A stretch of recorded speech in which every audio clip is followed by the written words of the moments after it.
Every now and then you'll get the opportunity to buy a property or alternatively just rent to rent it. It happened to me this week, so in this video, I'm gonna break down my thought process and let you know what I'm gonna do. Simon here, and welcome to the world of Rent to Rent 2.0. That means we're not just trying to get one or two deals and be running around like headless chickens.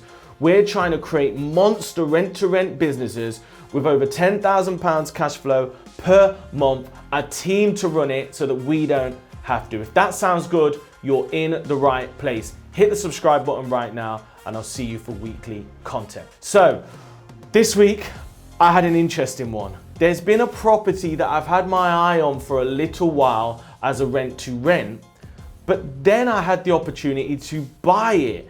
And my thought process was like, okay, yeah, I want to buy it. I want to own it because that's what we want to do, right? Everybody sort of idolizes this idea of owning the asset for the long-term legacy. And that's all well and good. But when you take the emotion out of it and you just look at the return on investment, it gets a little bit more complicated. So the first thing is, the landlord actually said that they wanted market value for it, which was around 200 grand. So my instinct went to, okay, well, I'm going to need 25% of that down. I'm going to put £50,000 to buy this house, plus stamp duty and legals. Let's say I'm at, 55, 56, and then I'm probably going to want to do a bit of work to it.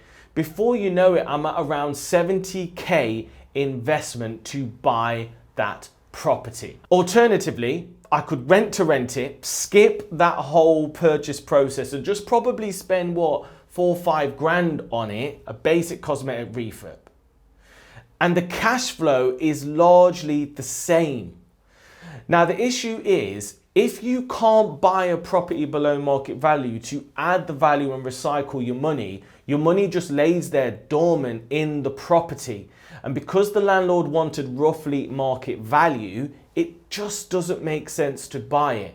So I did the math and I was like, 70 grand, okay, stuck in the property. And let's say we do a grand a month, 12 grand, 70 grand investment. It's gonna take us, 6 years to break even on that. Alternatively, we make roughly the same 12 grand, but I only invest 5 grand in it, okay? That means after 5 months I break even. I sign it for 5 years, which means I've got 4.5 years of net cash flow. So what would you do? Comment below, because what I did was I thought, you know what? Unless I can get it for 160, 170, I've got no interest in buying it. In fact, it's a bad investment to buy, but a great investment to rent to rent. So what happened was we decided to take it on for 5 years. The guaranteed rent is £900. We will generate in between around 2,000 and 3,000 a month, depending on occupancy, because we'll be running it as a rent to SA.